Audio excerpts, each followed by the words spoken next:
And I'd like to introduce you to a very special young lady over here, Carmen Vasquez. I am not going to read Carmen's bio because she sent it and I put it in the program, and I know that you would have read it, but you can see how accomplished she is. I mean, the thing that blew my mind about her bio when I saw it was that her papers are part of the permanent collection at the Sophia Smith Archives in Smith College. Now, who the hell, is anybody else in here got papers that are part of an archive? Okay, which means that what she has to say is like invaluable. Okay? So I'd like to introduce you now to Carmen Vasquez, who is going to facilitate this session this afternoon on how you feel, what's going on, where do you want to go. Okay? Carmen. Thank you. Thank you, thank you, thank you. I am, besides the thing in the book, I am a daughter of Carmen and Jorge, of Basque and Spanish and Taino heritage. And I am 66 years old, and therefore I am tired because it's been about 40-some years that I've been doing this stuff.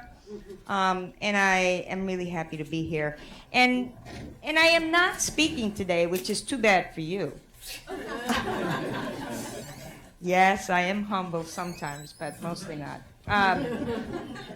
But I am very happy to do this. I have heard a lot of great things here today. I've heard we have moved to solutions without asking the questions.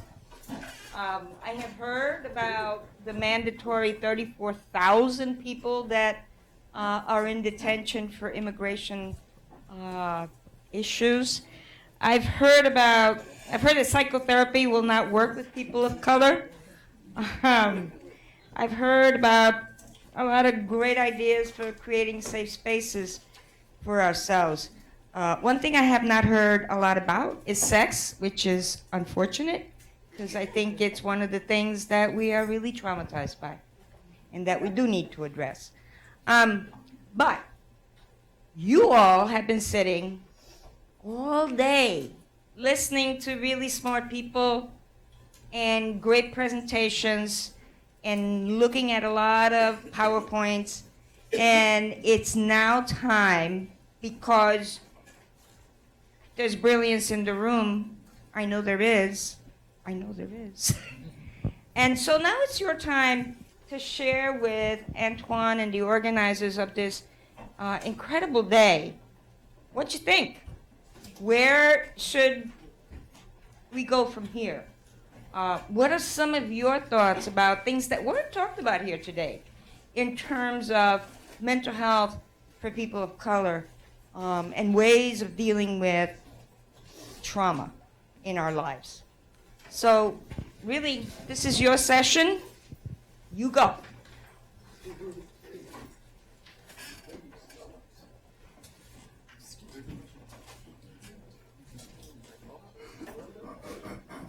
Don't all go at once. If you don't start, I'm gonna. Okay. I think one thing that we really have to address. I'm gonna bring the mic up to you. That's the other thing I want to say, because this is being recorded, and they need to be able to hear what you have to say. Well, I think one thing that we really have to address and put some energy behind is dealing with the disparities.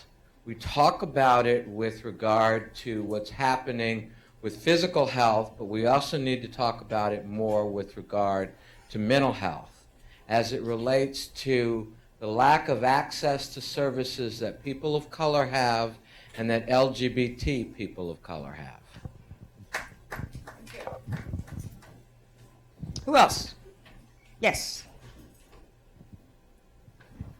Hi, I'm a nurse practitioner, and I have a lot of clients and patients who get to the point where they're ready to seek mental health. And my big frustration, I work with the elderly population, but this is probably true for everybody, is the lack of the taking of insurance. Providers who don't take Medicare, who don't take Medicaid, it's really, really difficult to find, appropriate providers when I get to that point, and I find it to be a real frustration. Even when some of them take insurance, and I can assure you, because I have one of those providers myself, it's a big chunk out of pocket for me because insurance only covers a little bit. Next.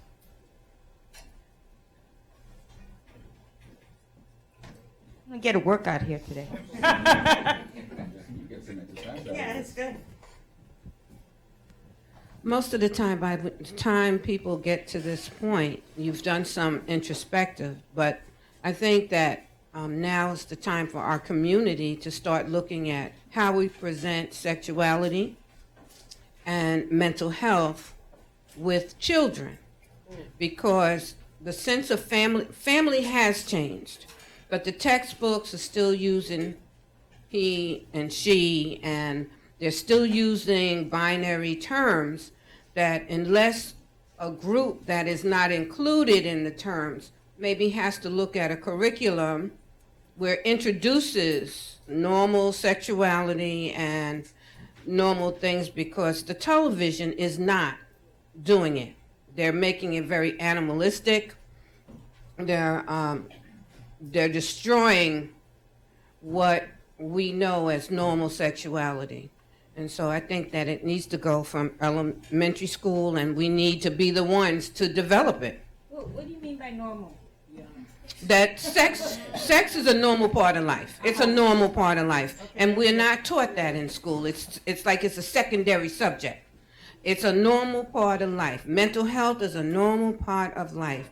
You don't have just become a person and then have a mental illness. You have a mental, and you have community and all of those things. And it's not just Adam and Eve and the evilness in the garden. So it has to be a way that we present sexuality as a normal part of the human experience here on earth. As a blessed part of the human experience on earth. Hi, everyone. I work with women of color, women of African descent, and one of the biggest problems that has come up, a lot of women of African descent, lesbian age, are having tremendous troubles in struggling with who they are. They felt displaced because of now the transgender community being so visual. A lot of their funding has been shared or cut up. Then they also feel a lot of disparity around how do I talk to them?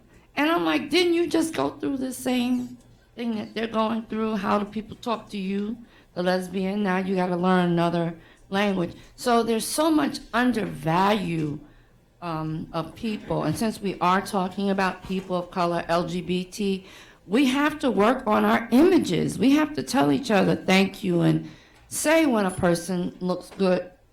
Say, I see, you look good. I catch myself when I see someone, instead of saying, how are you? No, I can see you're well today.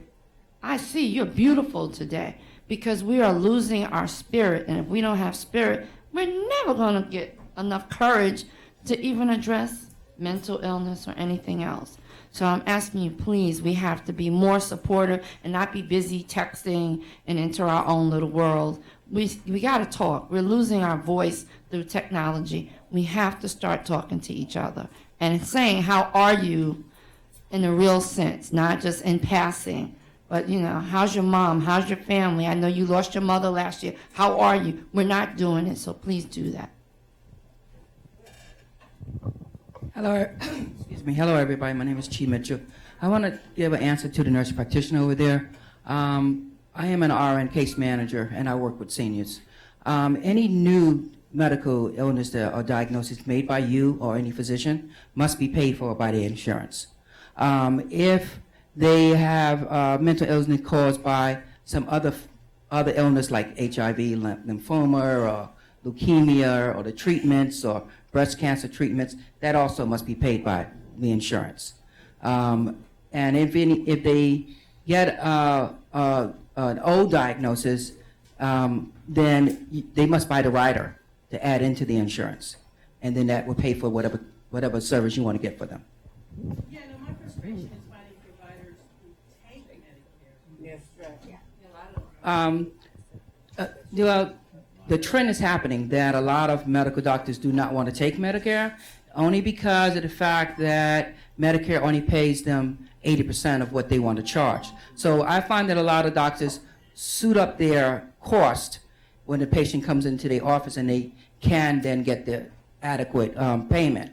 Also, you want to say something? I just wanted to say, it's also the co-payments are really high. They can't afford it. It's not that it's just not being fully covered. It's not being fully covered, but they can get a secondary insurance. If you are 62 or 65, you can get a secondary insurance that will take the 20% of what Medicare does not pay for. For our younger population of people with mental illness, that's not enough. Yeah. Well,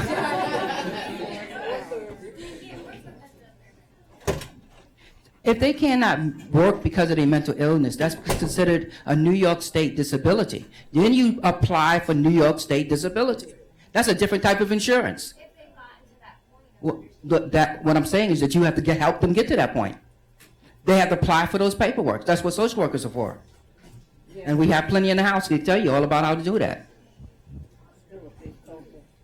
Well, we clearly need a workshop or a discussion or something about insurance and how to deal with those people that don't have access or can't cover their co-pays. Okay, who's next?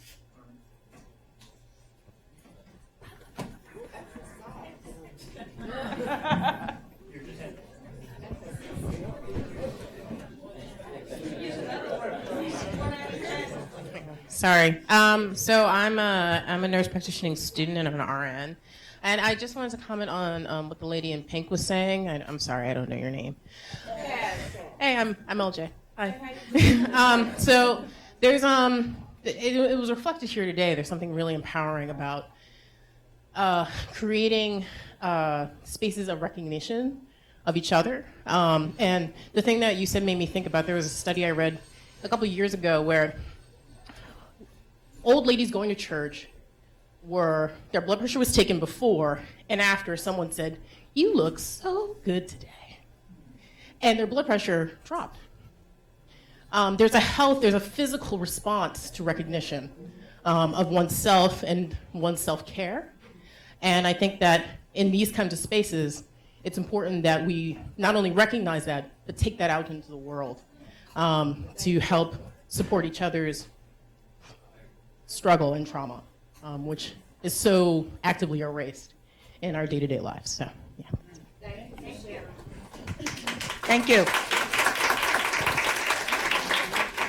So, you know, the flip side of what, I'm sorry, I already forgot your name. Our speaker. Karen was talking about in terms of historical trauma that is in our genes and in our bones, is what Audre Lorde said, right? That we are powerful because we have survived. We were not meant to survive. And that there is a story also of resilience, right? So I think that we need to talk about that a little bit and to acknowledge the ways in which we have learned to be resilient and powerful people, as well as what Karen was sharing with us. Who's next? I'm a big social media person.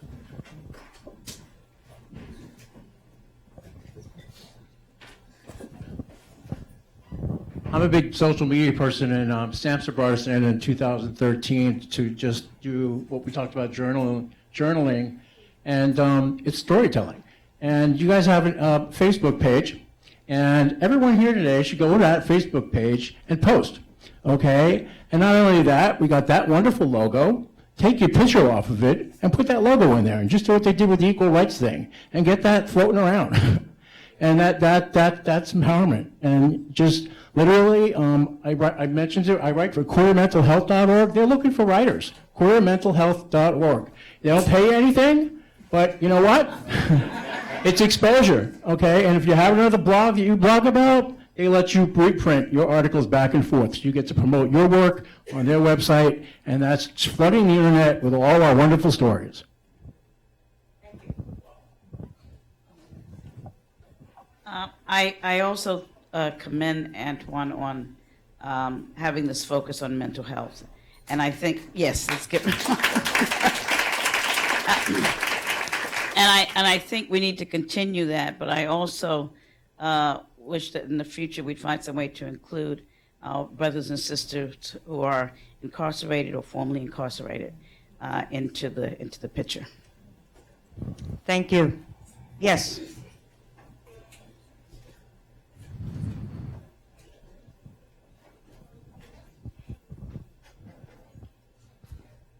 Hi, everybody. So I was sad. I know there was a workshop that was going to address this, but I was kind of sad that it got canceled. But I really did want to see more on decolonizing the practice of love, self-care, caring for one's own mental health, and healing from that generational trauma that we have been discussing. So I don't know if y'all are down, but we can, maybe open the floor for some tips. I'm 22, I'm trying to learn from all this wisdom in the room, okay?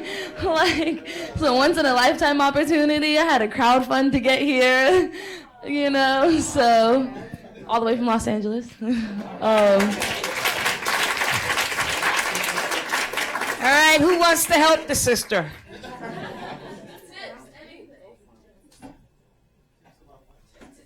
Tips about decolonizing the practice of love, self-care, caring for one's own mental health, and healing from that generational trauma. Yes, okay. No, we have a brother that wants to help you. It is, brother. Okay. It is. Hi over there. Hi.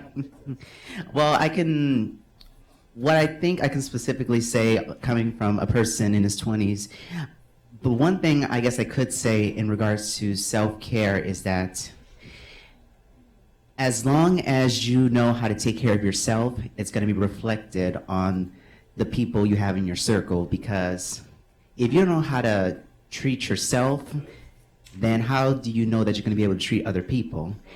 And also, if you treat yourself badly, then it's going to be reflected on the friends you have and the relationships you have. So as long as you know what you're worth, then everything else is going to fall into place. And as for the extra baggages or anything that tends to stoop in and just take a little bit of munches out of you, by all means, I would slam the door down or scream queen them or something. Thank you. Yes, over here, sister.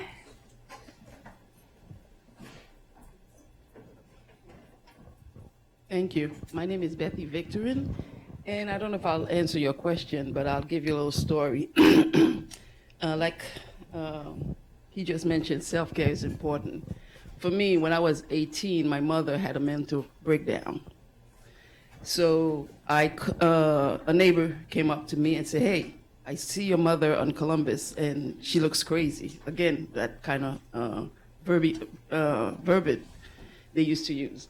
So over the years, what I had to do is I had to almost experience where this sadness was coming from my mother. Okay, and it came because she was born in the 20s. So she was raised with a certain belief and attitude. And during her breakdown, we went to St. Roosevelt Hospital. We had a psychiatry, and she would tell me, "You will not say a word." So we would go to these sessions, but she would not allow me to speak. And again, I had to learn self-care, or else she would overpower me. So I realized that, it had to do with how she was brought up. I had to learn to make decisions for myself. At that point, I remember I was in college, and it was either I stopped going to college to stay home with mom or go to college. I decided, you know what, I have a life. I had to go to college. And over the years, I would always ask her, "What happened to you, Mom? What's going on with you?" She would not share. And it became to have an effect on me, thinking, what was my mother's sexual abuse? What was going on? And eventually I had to stop doing that. And that's when I started seeking therapy. And it took me a few attempts in therapy to start getting very comfortable in trusting the person. So, and over the years, and being young and gay, I had to then create my own community because my own family member, if they didn't look down on me, they acted a certain way, so where I didn't want to be around them. So you have to really look at who are the people around you and what era they came from. Like my father, we've never talked about my sexuality, but he knows who I am because I'm more comfortable in who I am. And not let them dictate you, and you create your own community, and eventually they will come as you become more confident in yourself, they will come. One of the other thing I wanted to, when you ask where do we move from here, my thoughts was, wow, mental health is very, very big. And for me, I know I had to play a role of how to navigate the system. I had to know when to be humble. I had to know, like Kaz, when to raise hell. And I had to know also when dealing with family members who had mental health, how to stay steady and create trust. I thought for me, the biggest lesson I learned was how to get the person who has the mental illness to trust me. Because if they don't trust you, they will go haywire. And that was the biggest thing I learned in navigating the different system and getting the kind of care for the people that I love that have mental illness. Thank you. I want to add something. When I was a young person a long time ago, I was an avid journalist. Not as much now as I'd like, but it was really, really, really helpful in terms of self-care and creating the kind of space that Karen was talking about. And the other thing is activism literally saved my life.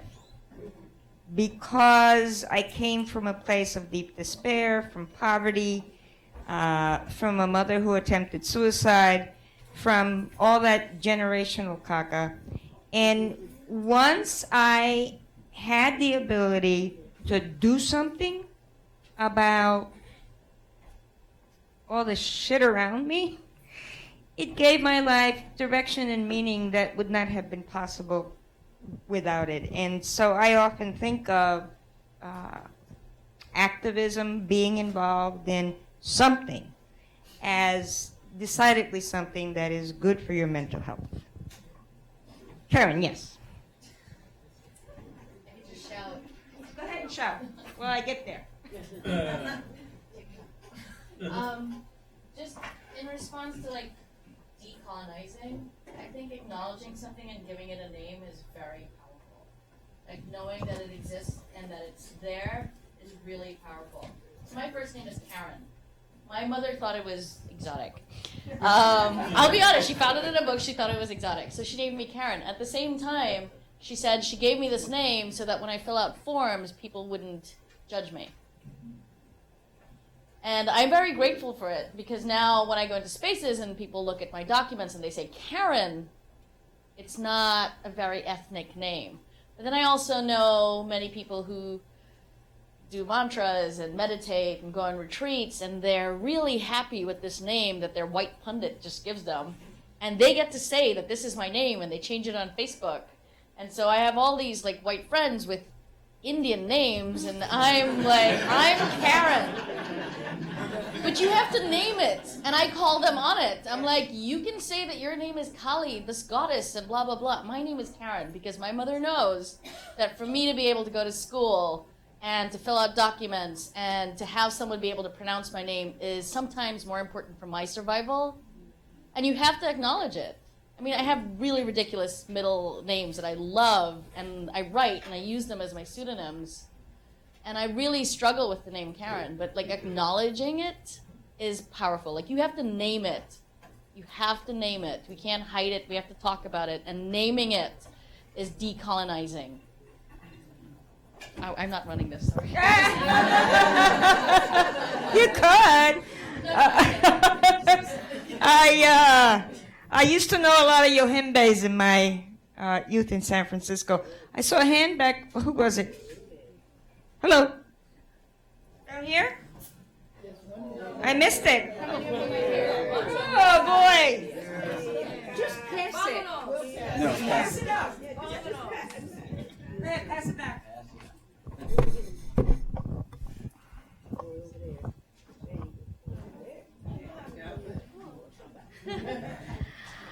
I think if we're talking about decolonizing work specific to mental health, that's a huge topic. But from my personal experiences, anything that I've done that seems to fit under the category of decolonizing has to do with removing self-blame from my life, which is huge because it seems to me like most of my thoughts kind of, you know, there's negative things that come up and then I find a way to blame myself for it when really a lot of it is systems of oppression. And so when we're talking about the connection between decolonizing work and mental health, I think that's huge. Just no longer blaming ourselves for the fact that we are living through so much trauma in these marginalized spaces. Thank you. And he's coming back down, but you can start. I found for myself in healing myself, I had to go back to autobiographies. I read slave experiences of slavery instead of reading a biography that someone else put together. And what I found in those slave accounts, and there are many, many, many dialogues, the strength that those people had, the intelligence that they had, gave me a different perspective on whose shoulders I stand upon, gave me a different look, a different walk, to realize these were not ignorant people. They were people that were really superb. And how they survived during those times gives me strength to know how I can survive in this time. Maybe a little bit different, but I can tweak upon their shoulders. I want to return us to what next. Thank you. I sit in conferences and I hear discussions on research. And I've heard it here. And when you look at the population studied, this happens for youth and also for seniors, LGBT. The population of people of color is like 1%, 2% of the research project. But there's the generalizations about who we are. I would like to suggest, and Antoine is the person to do this, that we return to the notion of community research. Right now, research is done in academia and research is done in public institutions and so forth. But during the 60s, we did community research. And people were taught how to do research. Maybe there was a specialized person in charge. But I think that unless we return to that kind of structure, that we will be continuously excluded in findings of studies. So I'd like to charge Antoine with putting that together, and I have taught community research, so I'll help. I know Dr. Perry is out of her mind. But I do actually agree, and if you don't mind me, Carmen, I'm just going to jump in here, because just throw my little 2 cents on this, is that I do agree with your concept or your question on decolonization of our minds, because, and I'm going to jump a little bit on what Reverend Nora said over here, because Carl Jung talked of the concept of the collective unconscious. And we've seen recent articles that come out to suggest that the trauma that our ancestors bore is still very present in our bodies today, which become manifest in our behavior, in our attitudes, in our mannerisms, in our actions. A young man came up just now to the table, said he was here to volunteer this afternoon.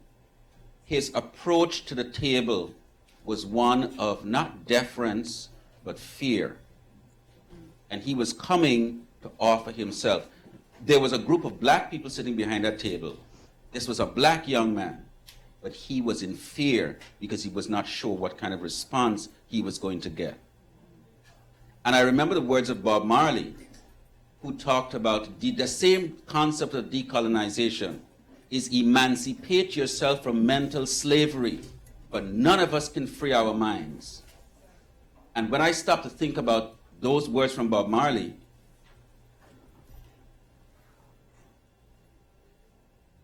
I think of the Caribbean,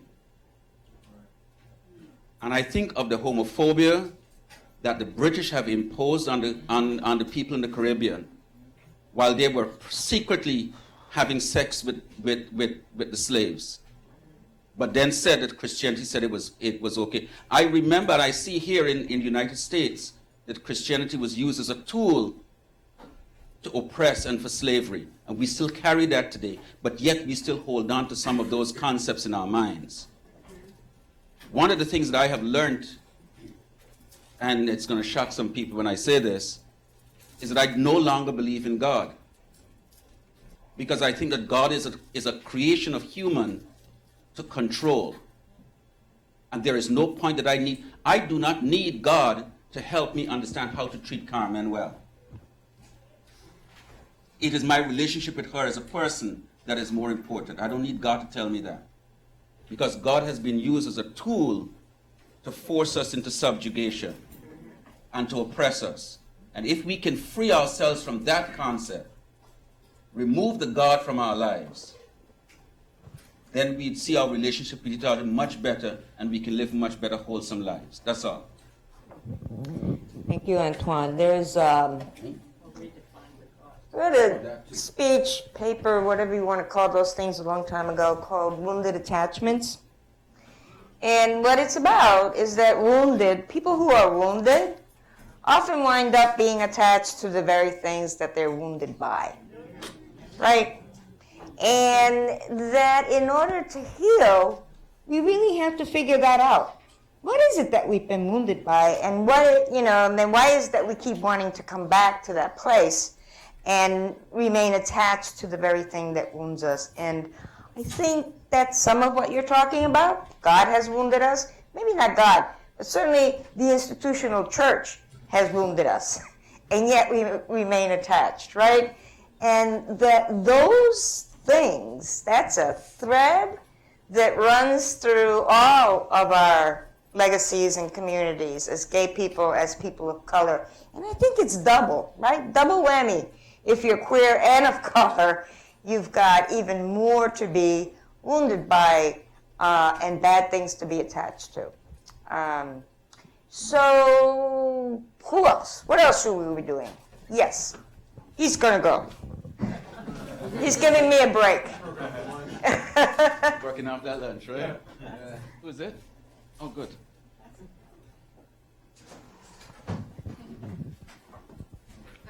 Hi, everyone. My name's May. I'm from Philly. And I think I can already tell that I'm one of the babies of the group. I'm 18. I'm a freshman in college. Welcome. Thank you. And, I've learned a lot about, insurance policies and, problems that have happened with detainments with immigration and stuff. But, I'm still, I still have to hit that point where I experience it firsthand. So I'm looking at, future conferences like this from a student's perspective. And I think one of the things that, and I think I saw it when I was reading the description for the conference, was mentioning mental health in sports. And so I volunteer for this organization. It's called Go Athletes.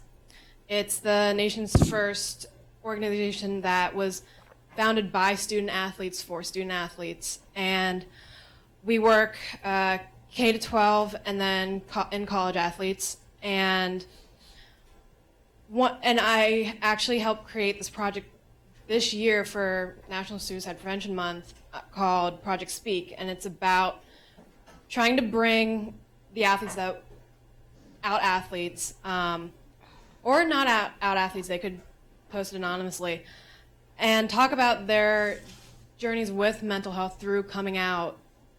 And because what I noticed was that we do conferences a little bit smaller than this. It's mostly panels, and when we sit at a table and we share coming out stories, and there's always this thread of mental health and of depression or anxiety or just struggling to feel safe on a team. But no one actually says this is part of mental health. It's just part of my coming out story. And sports. People do sports. Because you don't really have to think about school or like your arguments with a parent, and it's encouraged because it's healthy. It releases endorphins. You're happy. But what happens when that sport becomes the thing that's making you scared? And I think that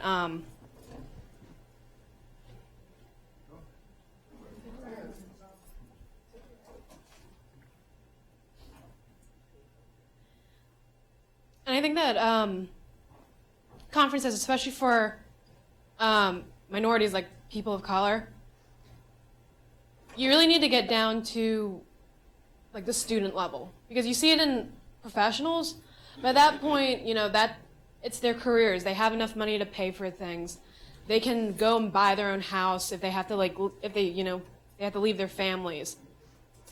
But I think you have to tackle the problem like at its root, like right when kids are starting to come out, like the general population's coming out in high school age. I mean, they're always outliers, but I definitely think mental health in sports is a big topic that needs to be addressed, not from necessarily injuries, because you always hear about that, like concussions and everything. That's a big deal, and I support that. I've had 2 concussions. It sucks, but mental health is just something that you're born with, or something that is put upon you from trauma or stress. I think that's a big thing that needs to be talked about. Thank you. Thank you. Just a quick comment. I'm sorry, your name is? May. Just a quick thing is that when we were planning the conference, yes, we wanted to look at the mental health of people in the sports, in playing sports. But we got nobody who responded to the call for abstracts. We got no support from anybody who we know in sports. And one of the things is that I keep saying this afternoon and all day today is,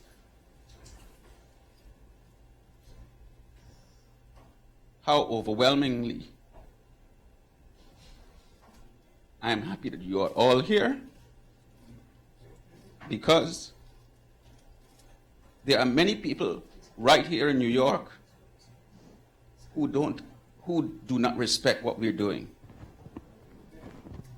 And I'm talking in the LGBT people of color community right here in New York, who don't respect or who have no regard for me or for what I'm trying to do. So we tried to do for sports, because we know that sports is a valuable, it's not just the release of endorphins. There are a lot of people who are dealing with mental health issues who play sports. And we see it in the football player who committed suicide in front of his coach and manager.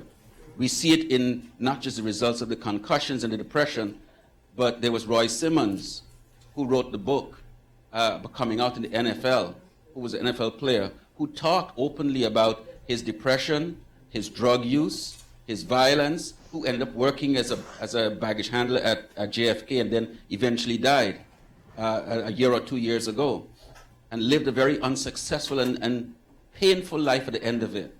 And he was struggling with mental health issues. So this is something we want to address, and maybe it's something we can look at for next year.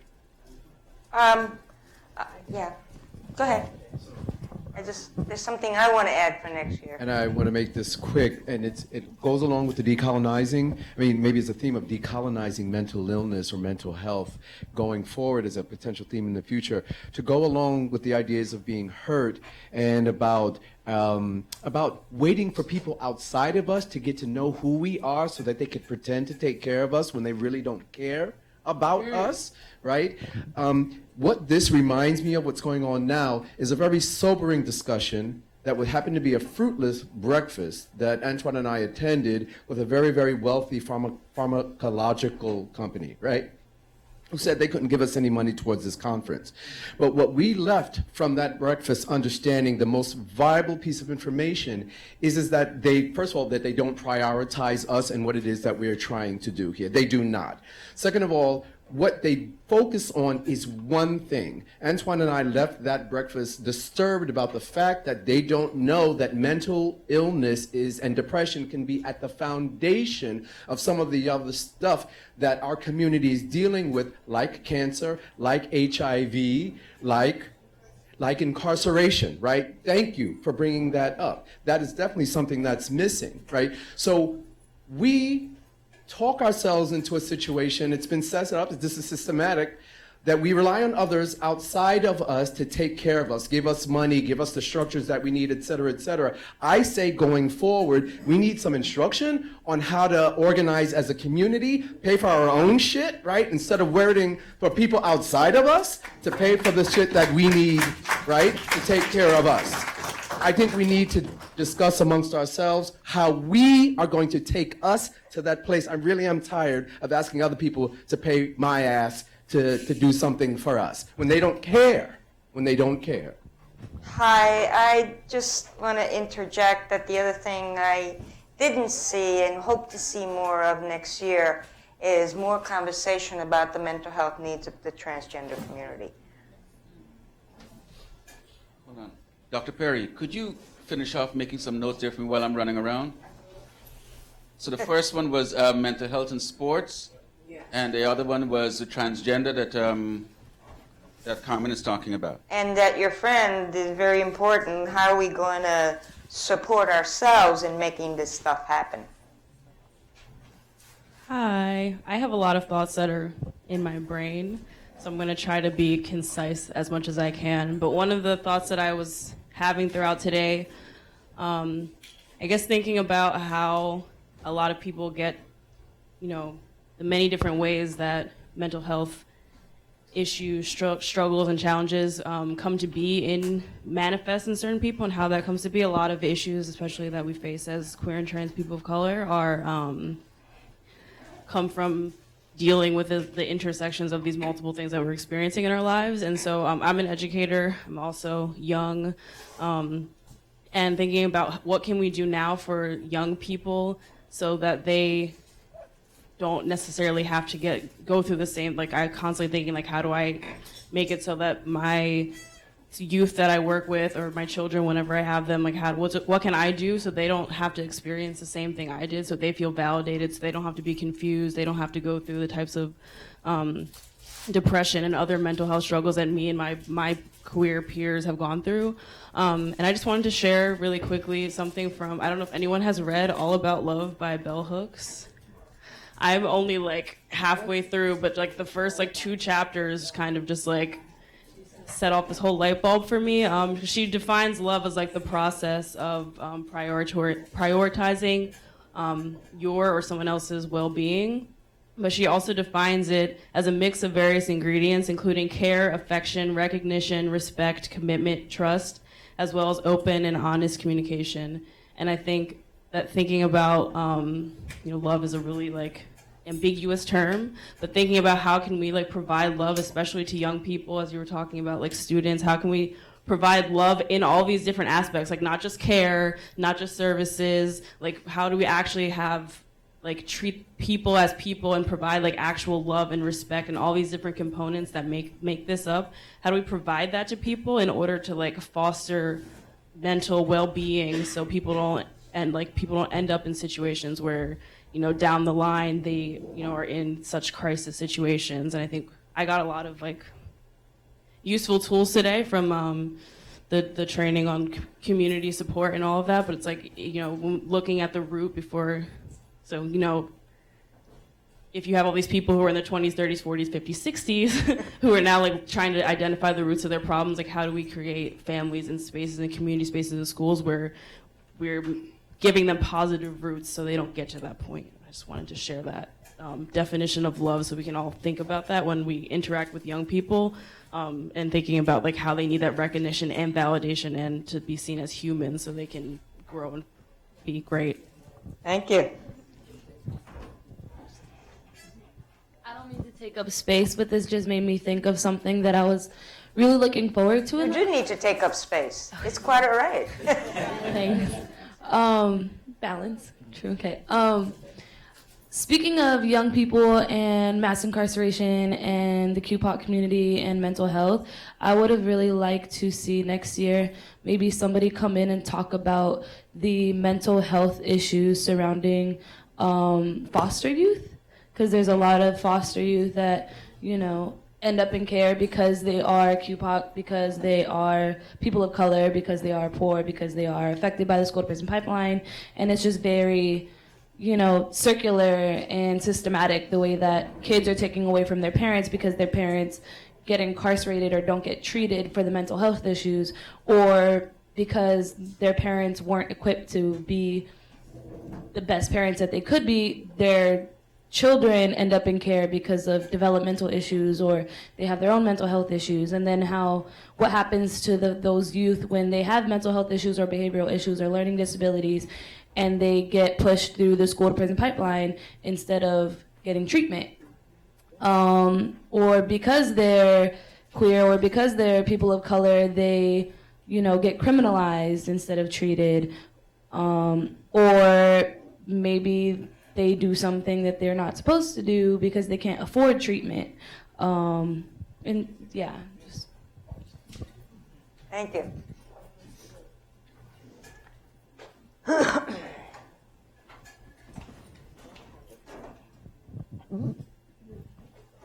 I think it would be great if we included mental illness in terms of like the larger discussion of disability and what that means, because the Americans with Disabilities Act has, you know, revised the definition and has included mental health conditions. So I think that would be another important thing to discuss.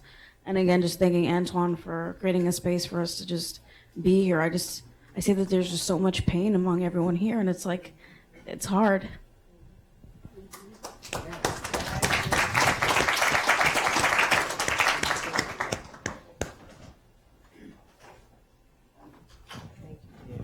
I totally agree with the sister here. It's a whole lot of pain, not just in this room, but in our community, throughout the generations, all the socioeconomic and demographics you can think of or not. Tons of pain. We are walking wounded, but that does not mean that that will determine what we're going to do with ourselves now and our legacy. I would like to see, Brother Antoine, to dovetail from what I just said, if maybe we could have another day. Because I'm serious. I think one day is phenomenal. And look, see, I know Antoine. See, you know what he's gonna say? Okay, Miss Lee. So you're gonna be on my committee next year. Blah blah blah blah. Yeah. You know, let me get my conference done next year and let's talk. No, seriously, because there's so much, not just validity, but honest, sincere, personal truth as to what's being spoken here. And if all of us have these individual truths that are resonating in this room, just imagine the entire community, how it will resonate. And as best as resources can allow, Antoine, I really think that there's need for at least another day or a half day where we can begin to incorporate some of these other things that your wonderful attendees are bringing up. Because I really think, I do. I mean, I'm sitting here listening and this day is full and I'm like, oh yeah, okay, some additional time or maybe some things after the conference that I know you do anyway, that you support programs and such, but to another day, if at all possible. Resources. Let me say one thing. Yeah. Can I say one thing? Yeah. Antoine already started planning for the next conference 5 minutes ago. That was and that was a part of a conversation that we just had about making it a 2-day I mean, conference. you got Mount Sinai here. This is a part that they got. They'll give you this space for 2 days. So it's already but like everybody said, out on the committee. And after I take names. I know them. I know where to find them too. One of the things I'd like to see next year, if possible, and this goes back to the question about decolonization, is really how to recognize chronic mourning and how do we not only recognize it but create a space for self-forgiveness for it. There's so many ways that we, as people of color in aggressive spaces, are mourning on a day-to-day basis, not just our personal histories and experiences, but our historical experience. And it manifests itself. So, I mean, as an example, as a strange example, I don't know if you guys know what Tumblr is. So a couple years ago, I started a Black Fitness Fitblr. Like a Tumblr just of images of Black people being fit. And the reason I created it was I realized that I would scroll all day through like all these tips about drinking water with your lemon juice in it and all this stuff. And it was all these images of skinny blonde girls in tiny, tiny Nike shorts. And I kept wondering, like, why does this make me so anxious? Like, why does scrolling through this make me feel so weird and yet I can't stop? And I realized it was because I was mourning the dialogue that it was having by excluding me, by saying that I wasn't capable of doing this or appealing in participating in this space. And then recognizing that and forgiving myself for like, oh, you're not just being weird or crazy or obsessive. Like there's a removal of yourself from it. And you have to recognize the fact that that hurts. And you need to forgive yourself for that. That's a really long-winded, complex way of saying it. But if we can have something that talks about mourning and chronic mourning and its effect on us and how to cope with that, that would be really cool. Thank you. Yeah, are we almost done? You gotta.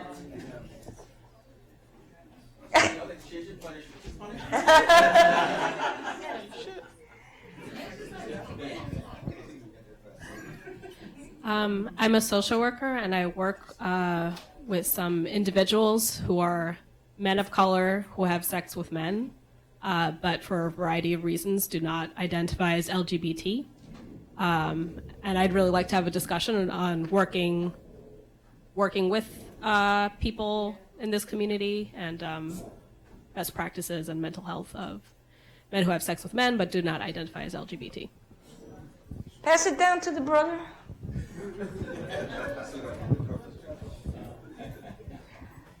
Yeah, hi, thank you. I'd actually would like to see next year to address the issue of addressing the barriers within the Black family to seeking mental health services. Because, for many years, I could even say, I've heard it, you don't talk about what goes on inside of this house, outside of this house. Yep. I personally have been working with a client and when inviting family session in and the mother just lashed out at him, I told you don't be talking about things, and just looking at him, looking at her, feeling guilty that he revealed certain things that he wanted to begin to address. But, understanding, just how this does create a barrier within the communities of color to seeking mental health services. And the issue of trusting mental health services. I mean, it goes way back to the days of the friendly visitors who weren't that friendly, and you were not, the friendly visitors in the neighborhood, who saw Claudine? The movie Claudine, yeah, okay, we have to run and hide everything. We have to hide everything, because the friendly visitors are coming at this point. So, I think I'd like to see something that's addressing that issue as well. My social workers weren't always our friends. Oh, yes. Very good. 5 minutes. All right. All right, we got 5 minutes, folks.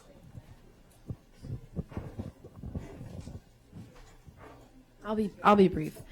I just wanted to go back to the comment about disabilities and making that sort of a broader topic to talk about, but also I think for participants. So I work at a school for the deaf, and my coworker wanted to come with me. He happens to be deaf. but he wasn't able to come because for reasons, beyond our control, we weren't able to provide an interpreter for him. But I am sitting here and I'm listening to this conversation and I feel like there's a lack here because, he's not here and people from other variety disability communities aren't represented here. And I just feel like that's something that needs to be addressed. So I just wanted to say that. Thank you. Okay, one last comment. Is anybody bursting?